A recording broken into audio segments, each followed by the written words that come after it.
Oh, hello po mga hunters, magandang araw po sa inyo lahat. Hindi, yan.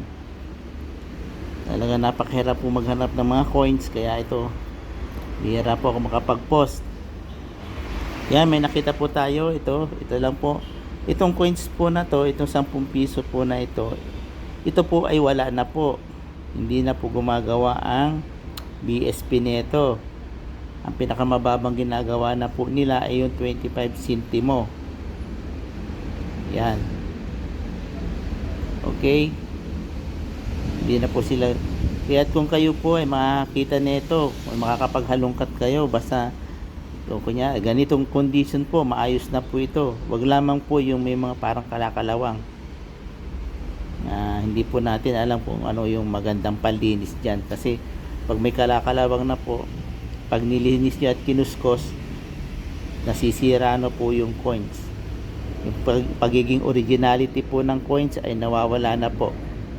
Kaya yan, kung makakita po kayo niyan kahit anong taon po, basta 10 centimo o 5 centimo yung may butas, itabi nyo po yan, lalo kung maganda yung kondisyon. O kung kagaya nito, yan, maayos pa yan, hindi yan parang tinapakan ng kalabaw. Okay, yan po, itabi nyo po mga ka-hunters, at darating ang araw may maghahanap po niyan.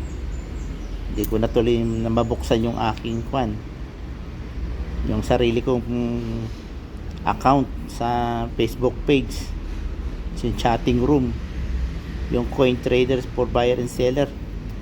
Kung ako na yung admin ako pa yung hindi ko alam kung ano na pagpipindot ko, na-hide sa akin. Sayang, marami na pong membro doon. May mga pumapasok po doon mga buyer na bumibili po talaga.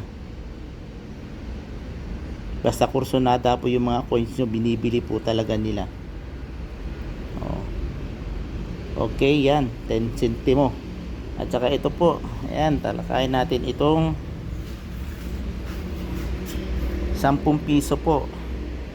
Ang 10 piso po na to ay tatlong uri po. May die 1, may die 2, at yung die 3. Dito po sa 2008 may die 3 po nito.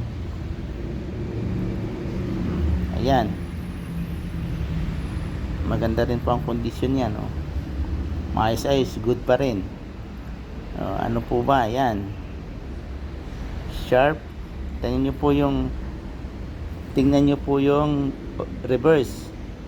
Yung star po niya sharp, matutulis po, hindi kagaya po ng yung iba, yung parang punggok ang pagkakatulis. Ang pagkakatulis po nito, yung kung makikita nyo po doon sa tatlong 2003 po na ganito rin po, yung die 2 ba yun, o die 2A, ganun. Sharp din po yung star nun. Yan, yung star po na yan, sharp. Kagaya po nito, yan, sharp, matulis. Ang die 1 po nito, masyado pong mababaw yung cogwheel po, yung ngipin niya. At sa die 3 naman po, yung masyadong matataas po, malalalim. Dito po nyo makikita yung die 2. Ito pong hawak ko ay die 2. Diyan po makikita nyo po yung yung linya po na yan. Parehas po yung space po niyan. At saka dito po sa sun, doon sa star po, yung die 3 po bilog.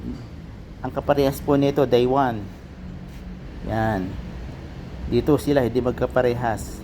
Ito po ay die 2. Ito po rin ay napakababa po ng percentage, o yung sinasabi sa numista na frequency po, napakababa po. Kaya kung makakita po kayo ng ganito, magandang condition pa po, die 2, ayan, itabi nyo po yan, kasi may potential po yan in the future. Die 2 po, ganyan po ang die 2 mga ka-hunters. Ayan, yan po ang pagkakaiba, kasi Itong 1993 po na to, ito po ay kung sa die 3 po, makapal po yan, naka-bold po. Hindi kagaya dito sa die 2 at saka die 1 magkaparehas po. Yan po yung pagkakaiba. Hindi pa po ako nakakita. Ngayon lang po ako nakakita ng, hindi ko alam kung nakakita na ba ako o ano. Hindi ko lang siguro alam. Pero ang karamihan nakikita ko po, dumadaan sa kamay ko, mga die 1 po. Ito lang po yung die 3 o die 2 na dumaan sa akin.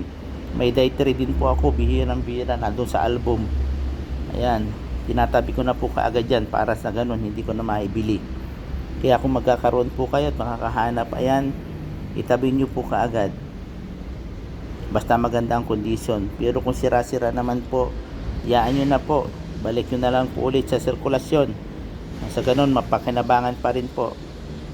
Okay, ayan. Yan po, die 2, 2003. Ay, 2008 na 10 piso. Okay, ayan, sana may nalaman po kayo sa pagkakaiba na yan. Maraming pong salamat mga ka-hunters. Ayan, hanggang sa muli, sana makakita po ulit tayo ng mga barya. Ngayon nakabalik na ako sa pagdadrive ko. Sana makakita ako ng mga kakaibang mga coins. Sa awa ng Diyos ay nawa ay makapag-abot ulit ako sa inyo ng mga counting kaalaman patungo sa ating mga coins. O ayan po, maraming po salamat. God bless you po sa inyong lahat. Bye bye po.